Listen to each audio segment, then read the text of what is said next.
हर हर महादेव, जय भोलेनाथ। सावन मास की पवित्र माह, जिसमें भगवान शिव की भक्ति का अतुलनीय फल प्राप्त होता है। आज हम सुनेंगे सावन मास महात्म्य की कथा, अध्याय 28, जिसमें भक्ति भाव, पुण्य और शिव कृपा का अद्भुत वर्णन है। आइए श्रद्धा और प्रेम से इस पावन कथा का श्रवण करें।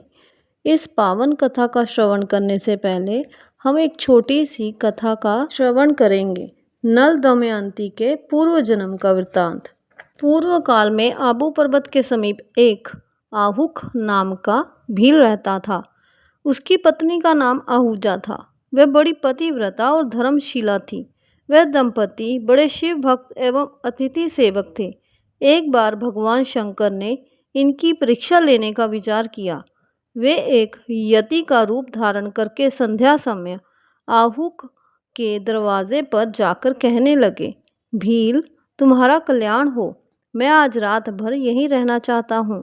तुम दया करके एक रात मुझे रहने के लिए स्थान दे दो।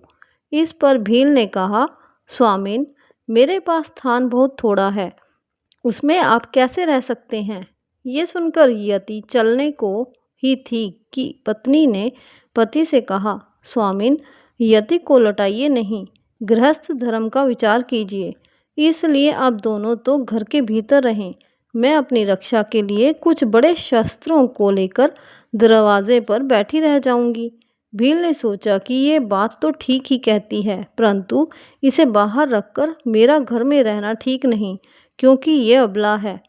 अतएव उसने यति तथा अपनी पत्नी को घर के भीतर रखा और स्वयं शस्त्र धारण कर बाहर बैठा रहा। रात बीतने पर हिंसक पशुओं ने उस पर आक्रमण किया और उसे मार डाला। प्रातः होने पर जब यति और उसकी पत्नी बाहर आए तो उसे मरा देखा। ये देखकर यति बहुत दुखी हुए, पर भीलनी ने कहा, महाराज, इसमें शोक तथा चिंता की क्या बात है। ऐसी मृत्यु तो बड़े भाग्य से ही प्राप्त होती है। अब मैं भी इनके साथ सती हो जाऊंगी। इसमें तो हम दोनों का ही परम कल्याण हो गया। यूँ कहकर चिता पर अपने पति को रखकर वह भी उसी अग्नि में प्रविष्ट हो गई। तब भगवान शंकर डमरू, त्रिशूल आदि आयुधों के साथ प्रकट हो गए। उन्होंने बार बार उस भीलनी से वर मांगने को कहा, पर वह कुछ न बोलकर सर्वदा ध्यान मगन हो गई। तब भगवान ने उसे वरदान दिया कि अगले जन्म में तुम्हारा पति निषद देश में राजा वीरसेन का पुत्र नल होगा और तुम्हारा जन्म विदर्भ देश के राजा भीमसेन की पुत्री दमयंती के रूप में होगा। ये यति भी हंस होगा और यही तुम दोनों का संयोग कराएगा। वहाँ तुम लोग अनंत राज सुखों का उपभोग करके अंत में दुर्लभ मोक्ष पद को प्राप्त करोगे। यूँ कहकर वे प्रभु शंकर वहीं अचलेश्वर लिंग के रूप में स्थित हो गए और कालांतर में ये ही दोनों भील दंपति नल दमयंती के रूप में अवतीर्ण हुए। नाथ की जय, माँ गौरी की जय। तो चलिए 28वां अध्याय आरंभ करते हैं। अगस्त्य अध्वर्य की विधि। भगवान शंकर जी ने कहा, हे सनत कुमार, अब तुम्हें अगस्त्य अध्वर्य की विधि बतलाऊंगा। हे तात, जिसके करने से मनुष्य अपनी सभी इच्छाओं को पूर्ण कर लेता है। अगस्त्य उदय से पूर्व ही समय निश्चित कर लेना चाहिए। 7 रात उदय हो जाने में अवशिष्ट हो, तभी 7 रात पूर्व से प्रतिदिन अध्वर्य देना चाहिए। उस अध्वर्य विधान को मैं तुम्हें बतलाता हूँ। प्रातःकाल तिल द्वारा स्नान करके श्वेत वस्त्र और तथा माला धारण करनी चाहिए। सोने का बना हुआ कलश स्थापन करना चाहिए। पंचरत्न युक्त घृत पात्र, अनेक तरह के फल, माला कपड़ों से विभूषित करके उसके ऊपर तांबे का पूर्ण पात्र रखना चाहिए। उस पर कुंभोद्भाव महर्षि अगस्त्य की मूर्ति रखनी चाहिए। सोने की अंगुष्ठ मात्र की वह मूर्ति चतुर्भुज होनी चाहिए। मूर्ति मोटी, लंबी, हाथों युक्त, दक्षिण मुख, जटा मंडलधारी और सुशोभन, शांत, हाथ में कुमंडल, बहुत शिष्यों से घिरी, दर्भ अक्षतधारी तथा लोपा मुद्रा सहित होनी चाहिए।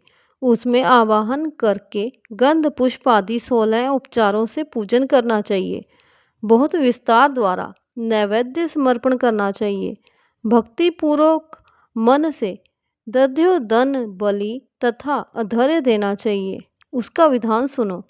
सोने, चांदी, तांबा या वेणु में नारंगी, खजूर, नारिकेल फल, कुष्मांडल, करवल्ली, करेला, केला, अनार, भाटा, बिजोरा, नींबू, अखरोट, पिस्ता, नील कमल, कमल, कुश, दुर्वा तथा अन्य सुसाध्य फल एवं अनेक तरह के पुष्प, सातों धान्य, सातों अंकुर, पंच पल्लव, 5 कपड़े, इन पदार्थों को रखकर अच्छी प्रकार से पात्र की पूजा करनी चाहिए।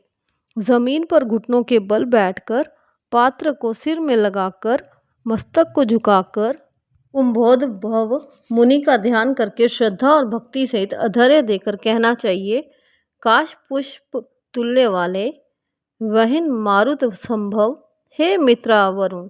कुंभ योने आपको नमस्कार है। हे रत्न वल्लभ, हे देव ऋषि, हे लंकावास आपको नमस्कार है। जिसने आतापी ओरख महाबली वातापी को भक्षण किया, जो श्रीमान लोपामुद्रा के पति हैं, उन्हें नमस्कार है।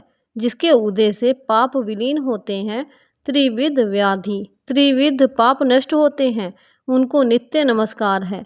जिसने प्रथम जल जंतु समुद्र का पान किया, ऐसे पुत्र शिष्य स्त्री सहित मुनि को नमस्कार है। वैदिक लोग अगस्त्य मंत्र से स्त्री तथा शूद्र को पौराणिक मंत्र द्वारा अगस्त्य को धैर्य देकर प्रणाम करना चाहिए। हे राजपुत्री, हे महाभोगे, हे ऋषि पत्नी, हे वरानने, हे लोपामुद्रे आपको नमस्कार है। मेरे इस अधर्य को आप स्वीकार करें। मंत्र से वेता को घी द्वारा अधर्य मंत्र से 1800 या 108 आहुतियाँ देनी चाहिए। इस प्रकार होम करके विसर्जन करना चाहिए। हे अचिंत चरित अगस्त्य, मैंने आपका यथाविधि पूजन किया है। इस संसार या परलोक कार्य की सिद्धि करके आप यहाँ से जाएं। इस प्रकार अगस्त्य का विसर्जन करके इस मूर्ति को ब्राह्मण को दे देना चाहिए। वेद वेदांग के ज्ञाता दरिद्र तथा कुटुंबी ब्राह्मण का अभिनंदन करना चाहिए। चित्त में ये भावना होनी चाहिए कि अगस्त्य मुनि इनको द्विज रूप से स्वीकार करें। इसे अगस्त्य ऋषि ग्रहण करते तथा देते हैं। दोनों के तारक अगस्त्य हैं, अतः अगस्त्य को नमस्कार है। दोनों मंत्रों से ब्राह्मण को दान करना चाहिए। द्विज लोग वैदिक और शूद्र पौराणिक मंत्र पढ़े। सोने की सींगों वाली, दूध वाली, वस्त्र युक्त, चांदी के खुरों वाली, तांबे की पीठ वाली, सुशोभना श्वेत वर्ण की धेनु का दान करना चाहिए।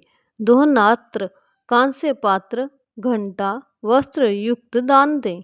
हे सनत कुमार, अगस्त्य उदय के पहले 7वें दिन दक्षिणा सहित धेनु का दान करना चाहिए।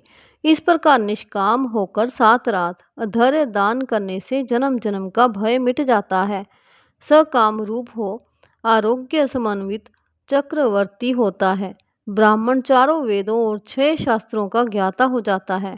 क्षत्रिय समुद्र तक भूमि प्राप्त कर लेता है। वैश्य को धन तथा गोधन की प्राप्ति होती है। शूद्र धन, आरोग्य और सत्य प्राप्त करता है। स्त्री को पुत्र, सौभाग्य और ऋषि युक्त घर की प्राप्ति होती है। हे तात, विधवा को बड़े पुण्य की प्राप्ति होती है। कन्या को अच्छे वर और अच्छे घर की प्राप्ति होती है। दीन दुखियों के दुख दूर हो जाते हैं। जिन देशों में लोग अगस्त्य अर्चन करते हैं, उन देशों में मेघ काम वर्षी हो जाते हैं। टिड्डी दलों की समाप्ति हो और रोगों का नाश हो जाता है।